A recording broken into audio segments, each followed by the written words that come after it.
my voice and my mouth don't match. It's our internet connection here at the library, but thank you all for joining us. And I'm going to hand this over to Dewey Livingston from the California room at the Marin County Free Library. So thank you, Dewey, and I look forward to hearing you talk. So. Well, thanks for having me, and I also want to thank Lelia for inviting me originally. And so it's quite a pleasure to be able to talk to Larkspur, because I have some history in Larkspur, a little personal history. I graduated from Redwood High School in 1971, and then lived up in the canyon for a while in the 70s, and spent a lot of time in that beautiful town, and have some memories of it when it was a little different 50 plus years ago. Just for a little background before I get going, I really started my interest in Marin County history at Redwood High School, and you'll see a picture related to that. And so throughout my life, I have been very seriously following local history, and then in the late 1980s became a professional historian for the National Park Service, where I still do contract work after 10 years on the staff of Point Reyes National Seashore and GGNRA, doing history projects and National Register nominations and things like that.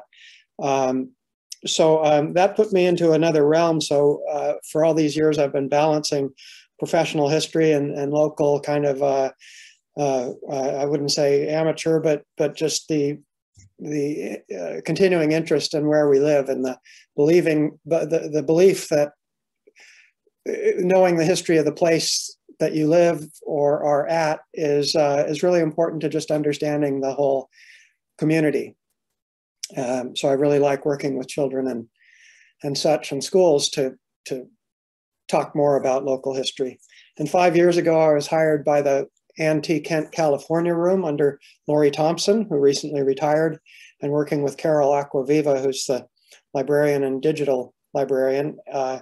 And that has been a really expanding time for me, because I'm partly in charge of a huge collection of historic survey maps of Marin County. And we're talking tens of thousands of survey maps that include large areas going back to the 1860s. Our oldest map is 1849.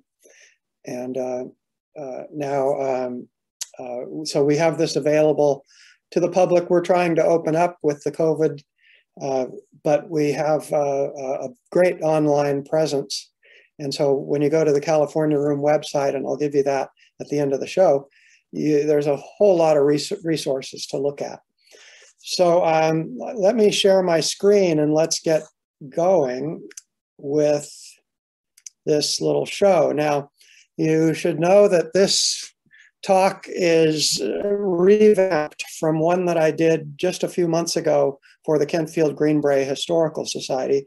So if you saw that one, you'll see a fair amount of repeat, but I moved it over to add some Larkspur images in the early part of the show. So I hope you enjoy it. And again, it's being recorded. So if you miss it or have to leave or want to tell somebody about it or see something over again, you can always gain access to it through the library, through the Larkspur Library website.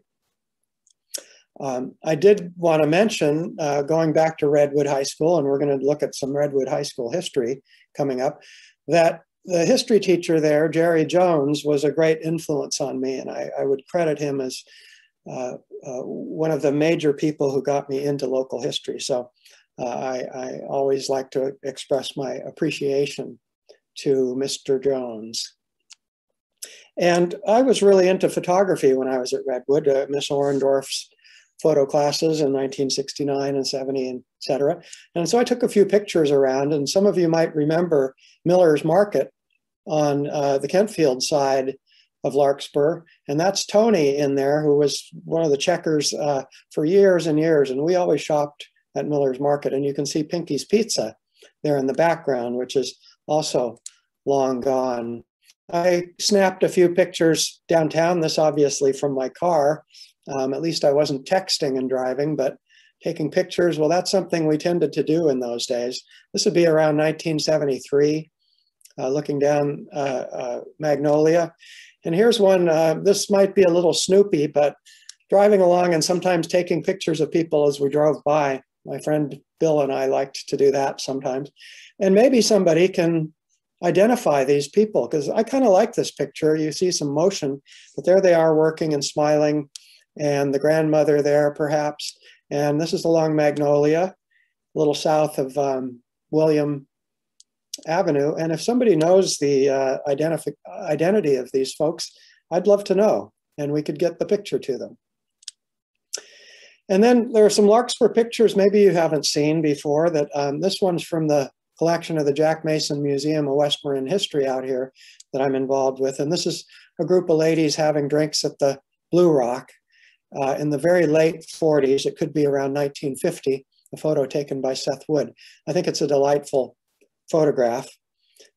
And then some items from the Antique Kent, California room that you've probably seen, but I just wanted to show them. I just am so amazed by Jonathan Bickerstaff's house, built in the 1850s, maybe as early as 1850, as I understand, of adobe. And boy, isn't this just the perfect image of a haunted house? Or it would have made a great set for a scary movie, but a very important pioneer home and homestead in Larkspur history. And you've all seen this one of the Hotel Larkspur, which later turned into the Blue Rock, but it's such a good photo, I thought I'd show it.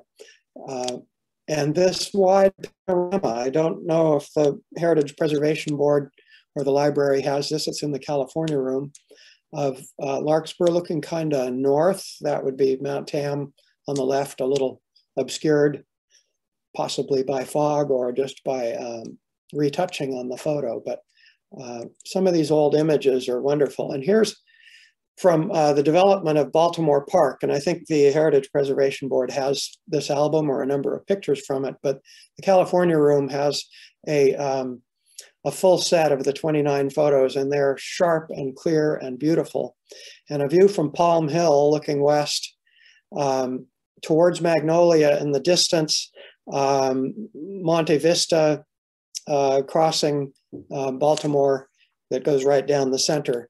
And look at how it's open fields, and you can see the redwood trees, the second growth redwood trees, already quite large. This would have been a good 60 years after the redwoods were cut, but it's also a good illustration of where there were redwoods originally.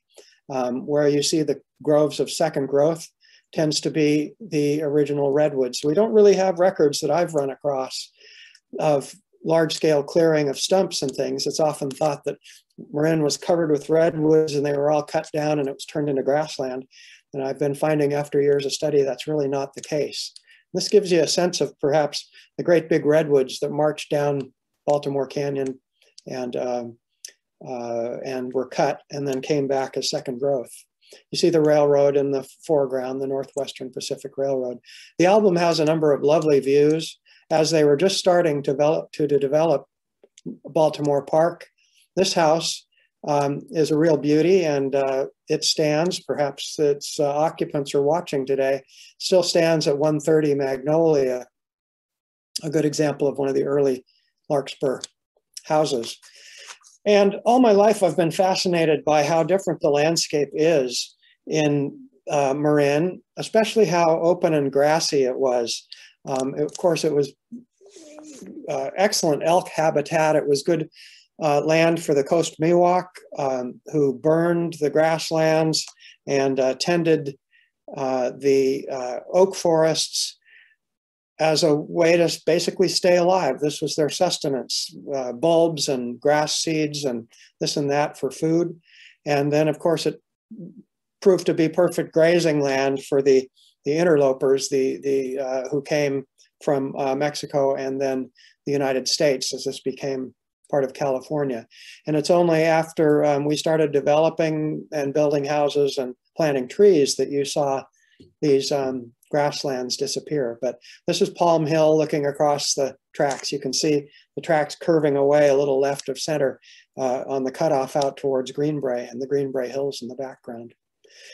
So the point of this talk today has a lot to do with landscape change and how communities change. And a lot of it will be looking from the air and occasionally even from satellites. This is a Google Earth view. Ignore the fact that the colors are kind of different. That's just the way Google Earth works. But we're looking down at Larkspur and Quartimadera with the bay and marshes in the foreground. And if you go back to about 100 years, here's what that view looked like. And it's just very different. Of course, the marshes have been developed, but again, all the open pasture land is mostly gone. And of course, we've been developing communities and changing the landscape for the, especially past 60, 70 years after the war. But going back and forth has always been interesting to me. Richard Torney took this photo from the Greenbrae Hills looking towards Mount Tam, and you can see the Tamalpais over there to the left. And if you go back in time, just even to the 40s, this is what that same view looked like. And I'll go back and forth a little. And this was when it was part of the Greenbrae Ranch. So, boy, times really change, but we still live in a beautiful, beautiful place. So back to this photo, to take you up in the air, as I like to do with aerial photographs. Again, we're in the Baltimore Park subdivision, which is just south of downtown Larkspur, right on the Quartimadera side of town. And you have, we're in the photo taken from from Palm Hill. Let's go up in the air and look down at Baltimore Park. This was taken maybe 20 years after that original photo was taken. And if you can follow my cursor, this is Magnolia heading into Larkspur and through the Redwoods and down into downtown up here. So here's Baltimore Park, and down at the bottom is the Northwestern Pacific Railroad tracks by which at this time were still in operation with electric trains. And here's the cutoff to Greenbrae. So you can see that there are a lot of vacant lots here still. And look, even some where they've been cutting hay.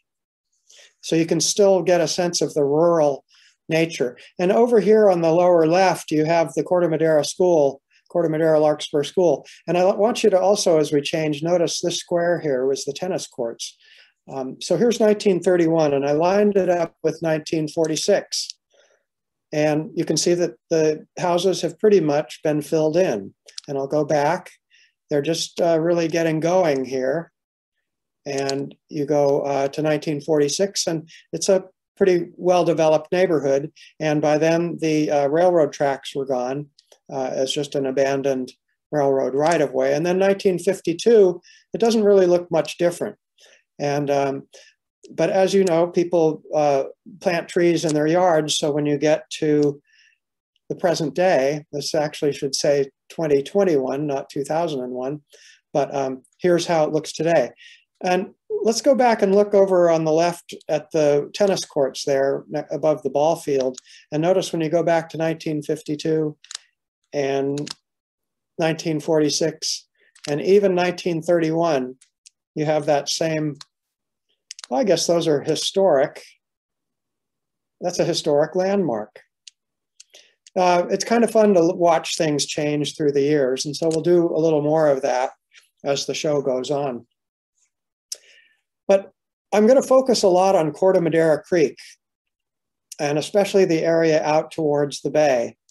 Whenever you look at photos taken from up in the hills in the Kentfield and Larkspur area, you see these vast marshes out in the distance with Quartimadera Creek winding through. It was a navigable waterway for many, many years. And then the little sloughs and the area off that drained the hills and drained into Quartimadera Creek. Here in the center is Bonaire Hill, just so you know where you are. The photo was taken from Kent Woodlands, or what is now Kent Woodlands. Here's the Kent estate. And so Larkspur is really over here. And you'll see the islands that I'm going to be talking about a little later out in the marsh. But the marshes there afforded a beautiful view all the way out to the bay that in most cases you just don't get anymore. Here's a view from the mid-40s of Quartimadera Creek at Greenbrae. I love the lupin on the hillsides, which we have just been having great displays of out here in West Marin for the past few weeks. And this big loop in the creek that came up towards Sir Francis Drake Boulevard. And this is now the part of the Bonaire shopping center, and then the housing development just over to the creek at the shopping center. That's Bonaire Hill in the background. So really quite a different scene today. One of the best resources for tracking the changes in the creek is the series of Tidelands maps that were made in 1871. Map number 7 covers Quartimadera Creek. There are also very valuable resources with the U.S. Coast Survey, who made detailed surveys of the coastline and the waterway. And it's a great way to track changes in the coastline, and has been especially helpful with the predicting climate change and rising waters. And this is the full map of number 7, Quartimadera Creek up at the top, and the Mill Valley and Sausalito area at the bottom. So we'll see another couple of images. And so I'm going to be using aerial photos. This one from 1952 is especially nice and clear. This one from 1946, you saw bits of these when I showed Baltimore Park. And the most amazing ones to me and my friends are the series from 1931. And this is Greenbrae and the Marshes, and you'll see a little more of this as we go on. These are the type of images that some of us can just look at for hours and hours. There's so much to see, and looking at the change of this 90-year-old aerial photo.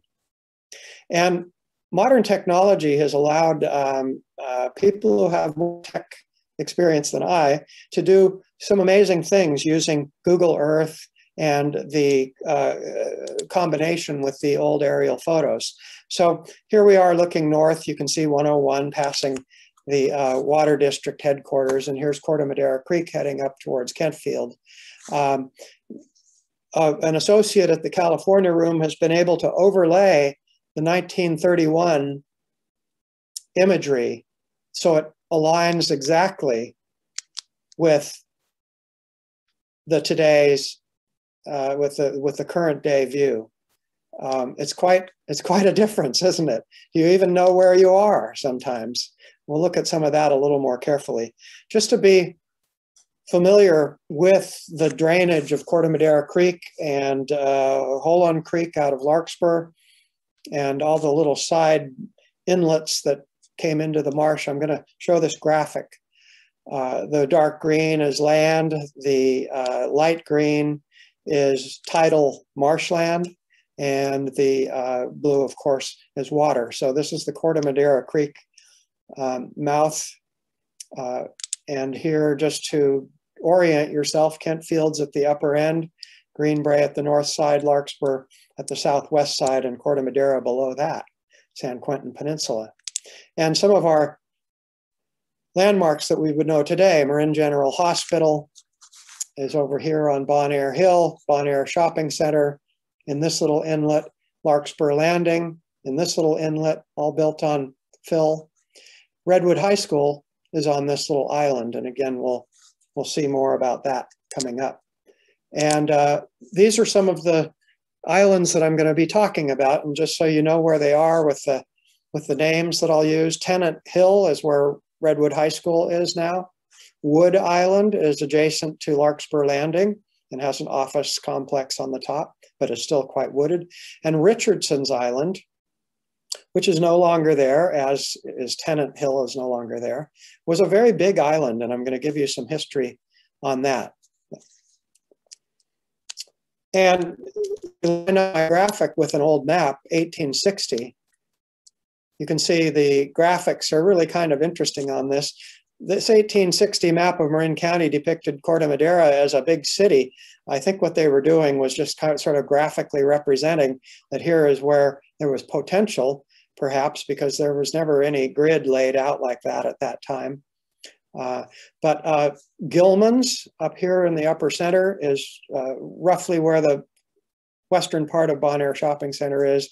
Cooper, it was the big house that was there before the Kents built their estate in what is now Kent Woodlands. And then still lined up, we're trying to line these up so they fit, is the Tidelands Map of 1871. And one thing to think about with this map is that originally, and for over a century after this map was made, or almost a century, the creek wound around through these marshes, and if you can follow my cursor, and made a lot of curves and things. And what this map depicts mostly is what they call the Quartimadera Canal. And this was a plan to dredge the canal all the way up to what's now Kentfield. You can see up here, if you can follow my cursor, a cutoff up in the upper left edge, because this was a navigable waterway at the time in the 1860s and 70s. And so the government was interested in improving navigable waterways so even bigger boats and ships could reach the ports. And Ross Landing, now Kentfield, was a major port in San Francisco Bay, and one of the, perhaps the most major one in Marin County for at least a period of time. And so making it into a canal didn't happen until 1969 and following, when the big Great Quartimadera Creek widening and ditching occurred to some controversy. So it's interesting to note that that had been planned almost 100 years before it occurred. I love these old maps. This is a U.S. Coast and Geodetic survey map from 1899 showing the original waterways in Quartimadera Creek, Wood Island right here at the center, and where 101 crosses right at the center. As I mentioned, it was navigable all the way up to what's now Kentfield, this wonderful Muybridge view. You're looking towards Bald Hill and San Anselmo. Notice the banks are totally barren. A lot of lumber, a lot of wood, that's cordwood that is cut there. We think about logging as being cutting down redwoods or fir trees, but most of the wood cutting actually was cutting oaks and bays and buckeyes and madrones for firewood. So many things ran off of steam, locomotives, steamships, people heated their houses, factories. So really the hillsides of Marin were more stripped for the cordwood industry than anything. The buildings in the background are roughly the site of the College of Marin.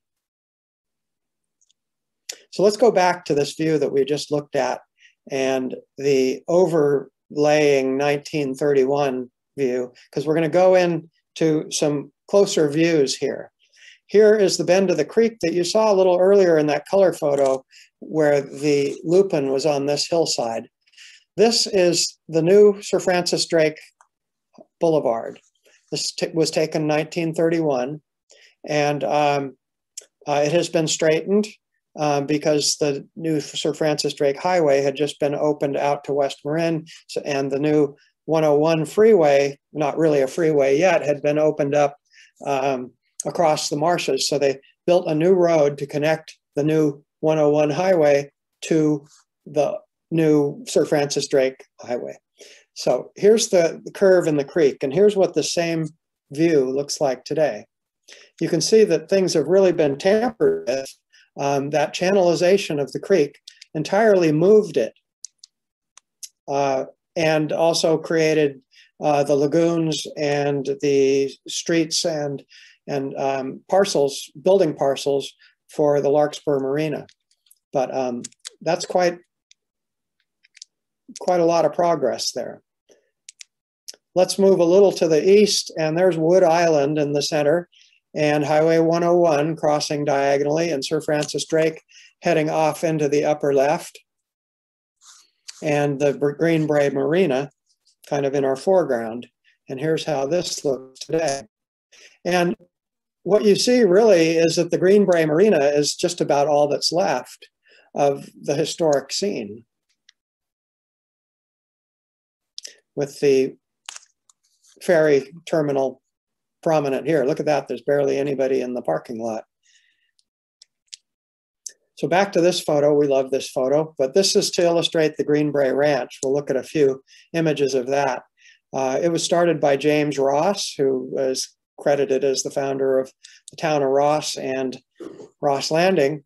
Had a thriving dairy ranch here where they made butter and possibly some cheese, and then eventually shipped milk out.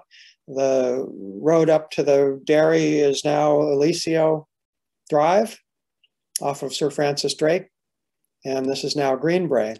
So if you go up into the air to look at the Greenbrae Dairy, there at the right is Highway 101.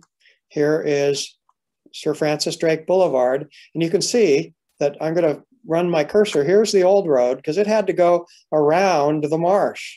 This is all marshland coming in here. And so it wound around at the foot of the solid land. And when they built the new road, they had the technology to just fill right across the marsh and make a straight road over towards Kentfield. But this is a wonderful image because you really can see the layout of the Greenbrae Dairy and its hay fields and its grazing land and the beautiful oak trees and buckeyes spotting the hillside. And you look at this view today, and now it's a wonderful community of Greenbrae. I make a point not to bash anyone or complain about these changes, because these are all neighborhoods that we've been creating, and we can go back and appreciate the beauty of Old Marin, but we also have to understand that we are building communities here, and we have been for all these years, and they're lovely communities. So let's go back a little, step back a little, and here's Greenbrae a little farther. Farther back, you can see the industrial part of San Rafael in the upper right, and Bonaire Hill in the lower left. And here it is in 1931, the same view. And yes, we can be nostalgic for these days, but other than too much traffic on Sir Francis Drake, I think we're doing pretty good. Here's Larkspur Landing and the freeway crossing and the ferry terminal and the Greenbrae Boardwalk.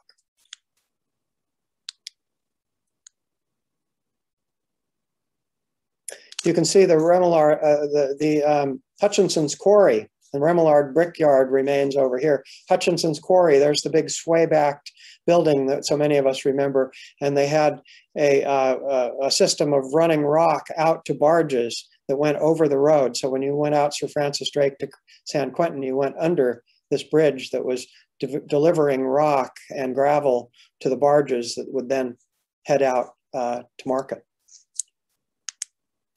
And then here we are heading up over what we call Cal Park Hill. It was originally called Tennessee Pass over to San Rafael.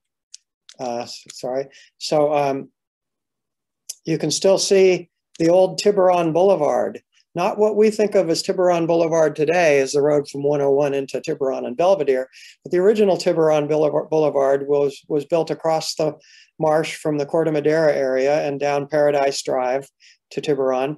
But it San Rafael, when it came off the marsh at Greenbrae and went up over the hill like this, it was quite a pass to get over and then down in. This was the original Tiburon Boulevard built around the turn of the 20th century. And some of it is still there and called Tiburon Boulevard, going over into San Rafael.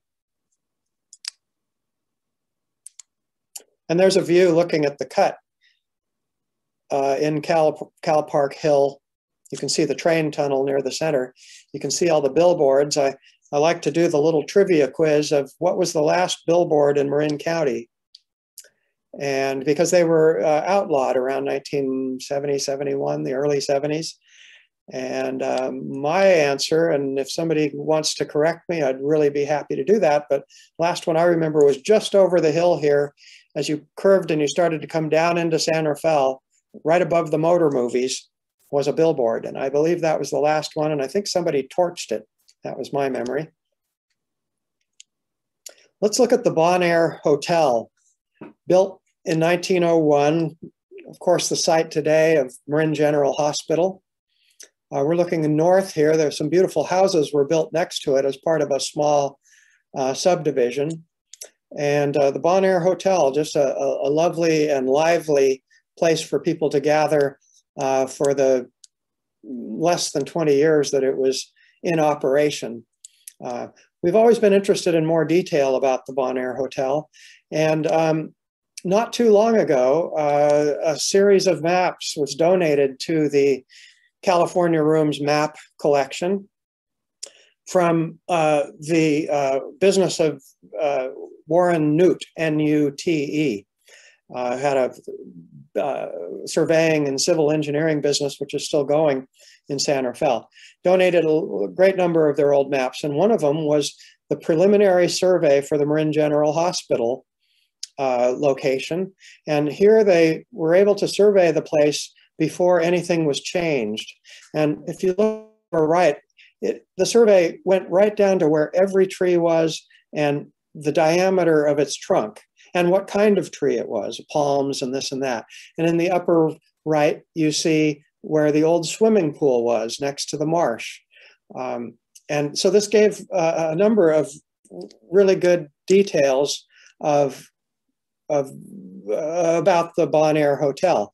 It even had, even though the hotel was gone, it burned in the 1920s, the foundation was still there. So you could see the exact dimensions and how it was laid out and the stairways up to the concrete pavement and the brick walls and really great detail. Another map we have there was a survey of the cabins and the grounds of the Bonaire Hotel, because there at the bottom is the hotel itself, and it even gives the dimensions. But there were a number of cottages. This one is the Rose Cottage. Each one's had a name: Oak, Fern, Wren, and the Klondike Cottage, and then the Bellevue over here on the left. So not only could you come and stay in the hotel, but you could have a nice little cottage that would be up on the hills with a view up in the oak trees. So using these maps, I was able to figure out exactly where all these little cottages were and the stable and the water tank. So on the left, you have the 1931 view. Everything was gone by then, but you get a real idea of what the landscape was like anyway, you know, the amount of trees and this and that. And then you look on the right and you see, well, it's pretty much been obliterated by Marin General Hospital, but you can get a sense of where everything was if you want to get into that kind of detail. So I just love following changes. The left being the Bonaire Hotel era, or the end of it, the middle being the original Marin General Hospital, and today what is called Marin Health Center. So yes, so let's move on and look at houseboats, often referred to as arks, lining Quartimadera Creek. You look at the old photos and there were dozens and dozens of them, and only a few neighborhoods remain at Larkspur Boardwalk and at the Greenbrae Boardwalk. But go back in time and you had them going all the way up to the Bonaire Bridge. I like this photo from Larkspur's collection. Look down in the lower left, there's even a schooner there. But some of these are quite nicely developed. These boardwalks out to each one, and it must have been a very nice scene. Now, I will say that my father, who came here in the 30s, always called these areas, these swamps, he called them Polio Park. And that was because there wasn't very good sanitation, whether it be civic or individual sanitation, where a lot of the, whatever you want to call it, the poop went into the creek. The civic sewer districts started dumping sewage way up by Bonaire and eventually moved it down to Greenbrae. And now with much better technology, we're way down by San Quentin. But used to be that all that effluent was dumped into the creek from all the surrounding communities, not only the houseboats. So he called it Polio Park. But still, there are plenty of accounts of people swimming and having a lovely time in the creek. The Kentfield Greenbrae Historical Society had a wonderful donation of survey maps. And these are some maps that show in detail some of the arcs in the Bonaire area. The bridge that you see in the towards the left is roughly where the current Bonaire Bridge is today, quite different. And you can see there are a couple of arcs, and they spell arc A-R-C, even north of there. Some of them have names. This is Casa del Mar, and this one is called Dixie Doodle. And so fun places to either go for the weekend or the summer, or even live in full time. Another of their survey maps, we're going a little east. This is near the Bonaire Shopping Center now. And I'm curious of the one of the center here, because it's an old sloop set up on blocks about 2 feet above high water. And they have attached a shed to it. But otherwise, the houseboats, or the houses out here, this one's called a bungalow, are just set in the marsh on pilings and ready to be occupied and have some fun at. This is a Caltrans photo. Well, they were about to widen Highway 101 as it went over Quartimadera Creek. I'm not sure if this one is still here, but this is very typical of the boardwalk homes. Not really a houseboat. Maybe it had an original life as an ark and was put up on these blocks. This one, I don't know for sure. I like this photo. You go up close and you see a very glorified go-kart there. And remember, there was a go-kart track in Greenbrae, and I wonder if this was one of the regular citizens there. It looks like a pretty big hot one. But this is 2171 Redwood Highway. It's probably gone now. And then the Greenbrae Boardwalk, which is still with us, luckily. Quite a place and a wonderful community. Here's a view from about 1948, looking across from the Greenbrae Hills towards Tiburon Peninsula, Ring Mountain, and you get a good sense of how things looked about 60 years ago. At the California Room map collection, we have some very detailed surveys of the Greenbrae Marina. This one was done in, I'm sorry, the Greenbrae Boardwalk. This one was done in 1939, and it has incredible detail of every little bit of boardwalk and shed and house and deck with measurements, all done for the landowner, Hugh Porter, who was planning a development. And I believe this must have been that they were codifying, so to speak, the land that the houseboats, that the buildings sat on. I don't know that it had been formally divided until this time. So you can see that lots are drawn around each one. Now, the diagonal line across here is a new easement that they're creating, because it might have been rather haphazard building all these boardwalks. I can only imagine that they extended farther and farther, like adding sheds to a house. And so it was a little bit haphazard. So this codified the right-of-way of where the main boardwalk would go. So if you look today, we're lined up almost exactly. Now the boardwalk goes down what Hugh Porter's surveyors had planned. But a number of these 1939 buildings are still here. Some of them enlarged, and some appearing to be just as they were in 1939, 70 plus years ago. And moving out a little of the boardwalk and looking at the marshes below to the south, another thing that Porter was planning to do is a little shocking, was to divide this into building lots and to dredge canals and enlarge the creek on the bottom. And so as you look at this, and remember here, I'll go back, there's the marsh, how it looks today. And we're all lined up. So this should be just about the same as you look at it going down. You can see that currently the Greenbrae Boardwalk was marked as to be sold as occupied. And I figure that they divided up those lots and then they sold them to the people who had the building on it or to someone else. But look at how they laid out all of these parcels. There's dozens and dozens of them. We're going to cut a canal in with a turning basin and then widen the creek down south, which was a subsidiary creek that came out of Larkspur Quartimadera area.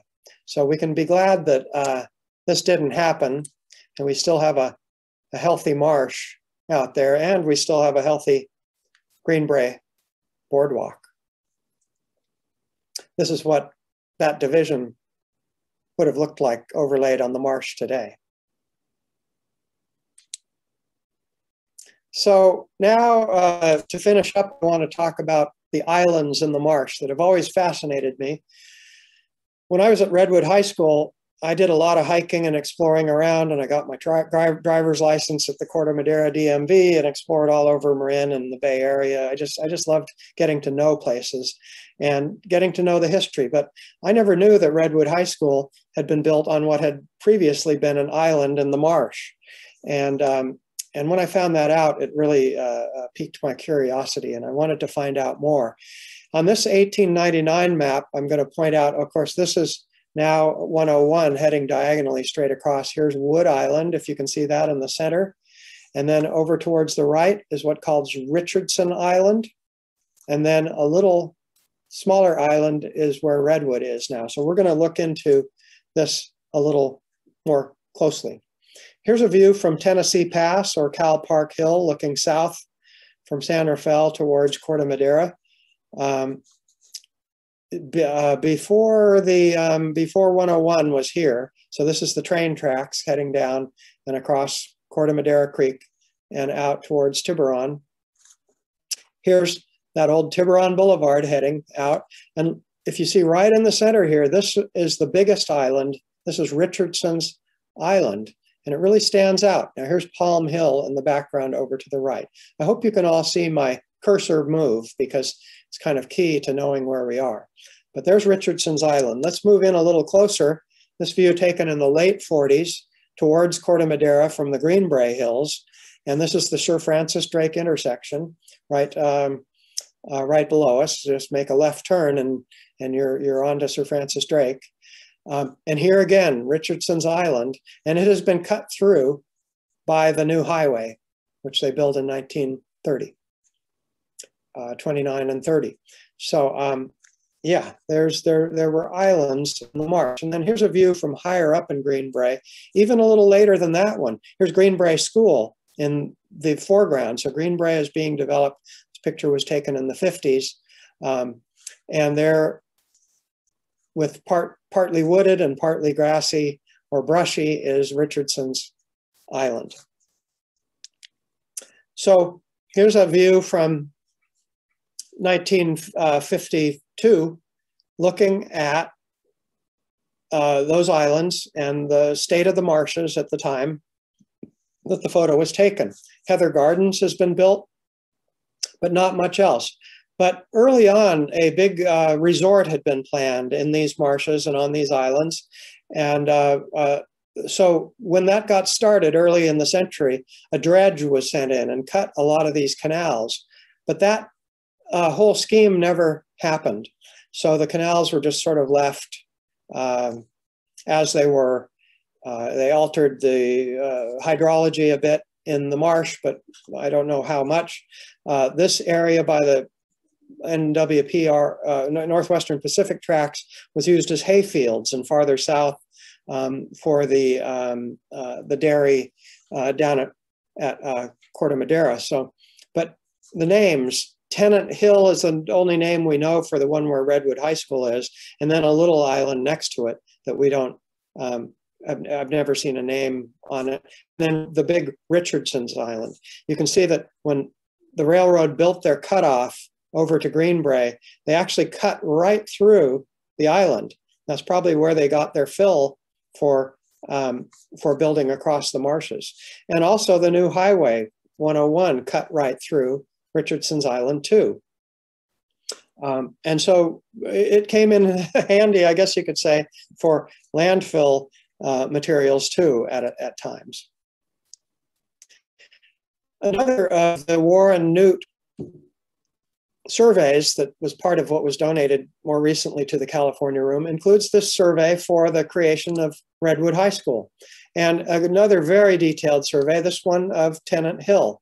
And you can see that there's a driveway and a house on the top. And the reason it has the name Tennant was that that was the name of the family who, I believe, they built the house. I know they lived in it in the 1940s and into the 1950s and had to be condemned in order to build the high school. But here you have a very good topographic view of the island that would be basically blasted down and used as fill to create the parking lots and fields, playing fields for Redwood High School. Here's a pretty bad photo. You might almost have to blur your eyes, but from the newspaper looking towards the Tennant house on the little island from somewhere near Highway 101.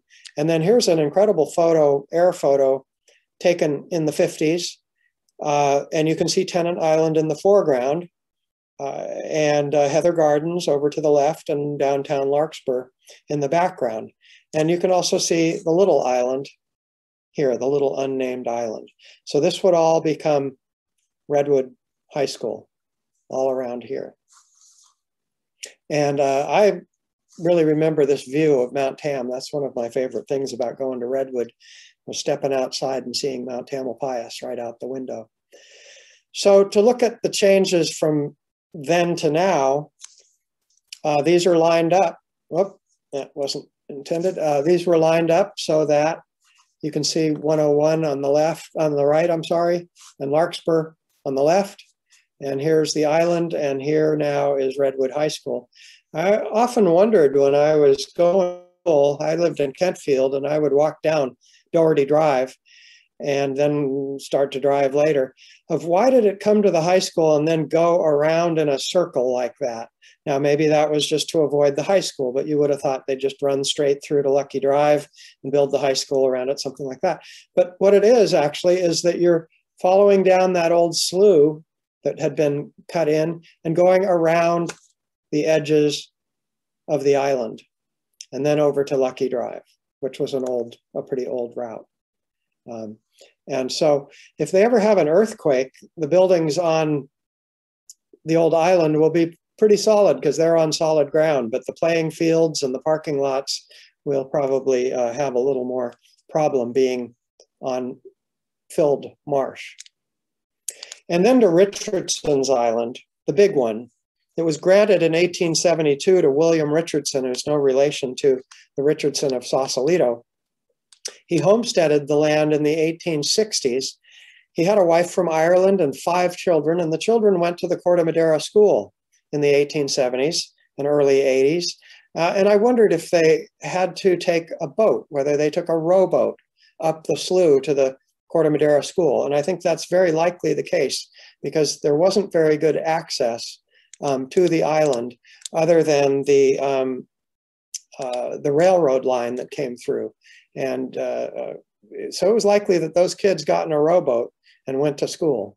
But Richardson had on the island not only a family, but they grew wheat, oats, barley. They had a milk cow, horses, and it was quite an active little farm there.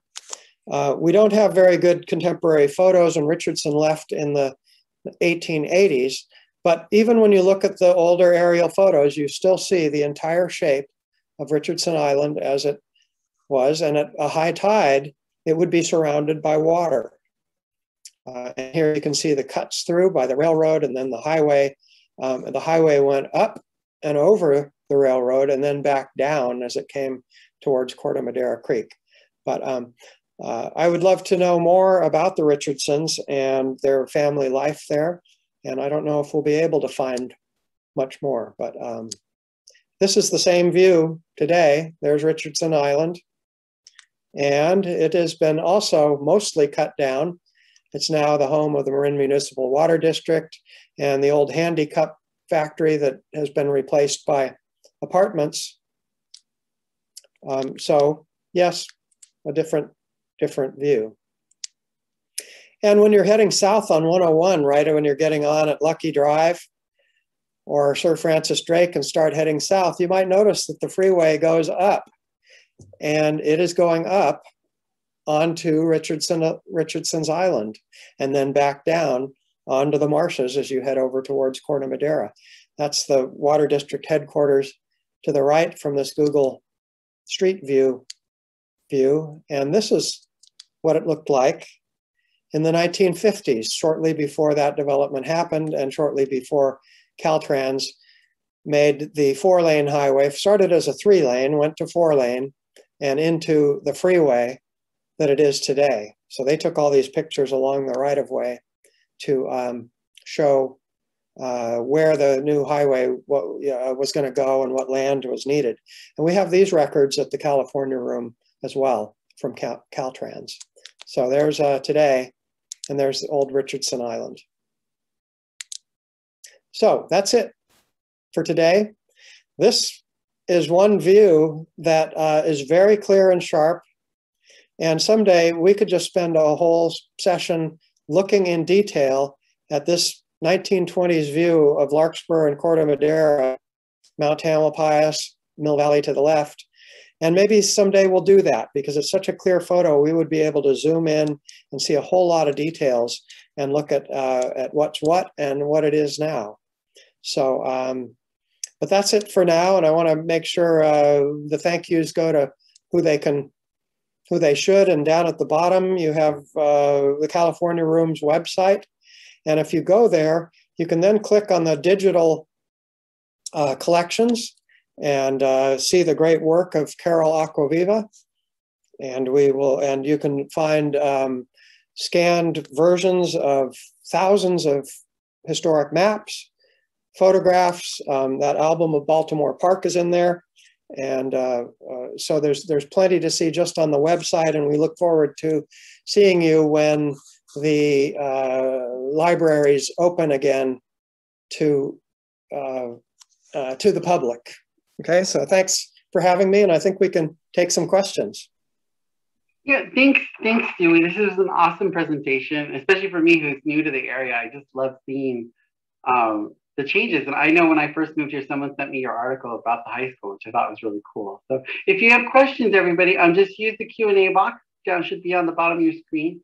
You should be able to click it and then put any questions into it. I'd like to thank the Larkspur Historic Preservation Board too, who has, we've been trying to get some talks going here at the library to pique everybody's interest. So, and I know we're always looking for historical photos. I love your ones from the 70s. I mean, some people might not think that's old, but it's, those are some of the best pictures now that we can start collecting to preserve our local history as well. So, so far nobody asking questions. I'm hoping it's turned on properly. Let me open up the chat box for everybody. So, here's one popped in. So someone's asking, the first photo is the Eubanks family, the owner of the Eubanks Florist. So is that I guess maybe the people you drove by and took a photo of? Let's see. I didn't know that. The first color photo Chris is probably talking about. Yeah, okay. Yeah, that's when Eubanks Florist was there, and a number of businesses that just aren't there anymore.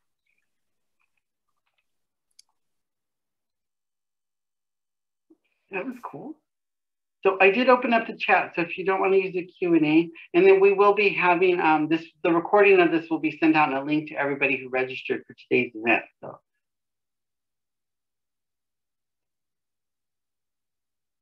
it's a beautiful day out there, so maybe you're just dying to get out, and it's not windy anymore. And so here's another question. The marshland behind the Greenbrae boardwalk, is that protected land now, or would there be would a potential development take place there in the future? I believe it is protected. I don't know the details of it, and there could be another participant who can say for sure, but I understand that those are all protected marshes now. And boy, anybody would have a heck of a time getting through the county and the Coastal Commission and all of that to do any development there. So I believe that would be the case, but I don't know the details.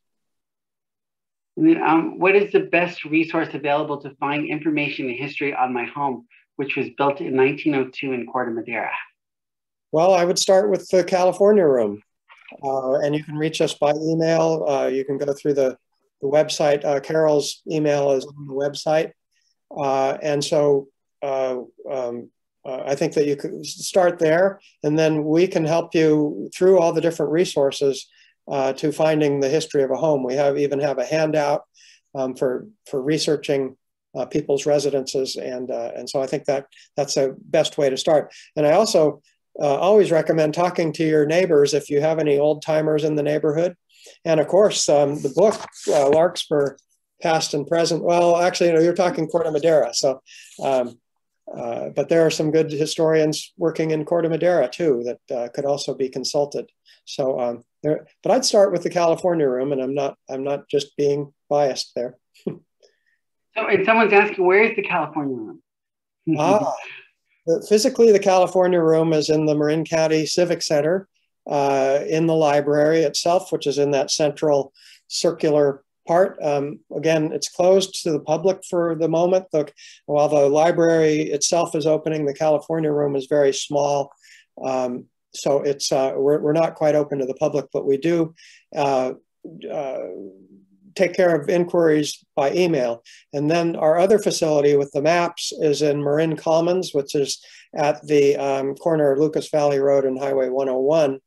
Right next to the sheriff's office, and we're hoping to open that up as soon as we can as well to researchers and other. But again, either Carol or I will be able to answer whatever we can through email. So, and then the Larkspur Past and Present is available online. It's either through the Historic Preservation Board's website and also on the library's website too. So if you haven't seen this, I know the book is hard to find. It can be checked out at the library, but it also can be accessed for free online. So I'll send a link out to that as well when I send out the follow-up email. So you're just getting lots of thank yous. Someone also put a note that the marshes are protected and there are many sources of funds to create them, and a new walking path is available. So that was from Chris Hartfield. So thank you, Chris. And then, and Chris said there still are a few copies available of the book. So I don't know who we would get those to. So if someone reach out to me and I'll send it along. But yeah, like I said, we have copies at the library for checkout, and it's good that there are still some copies around that people can pick up. And if you're new to the area, this is also a great resource to read. When I first moved here, I read about my neighborhood, Murray Park. So, but yeah, thank you everybody for joining us. Enjoy the beautiful day. And again, watch your emails. I'll be sending out an email with the link to the recording and some other resources. And again, thank you, Dewey and the Marin Free County Library and the California Room for being present today and sharing us with us. So we'll see you soon, and hopefully we'll all see you soon too. So thanks for joining us, everybody. Thank you, everybody. Bye.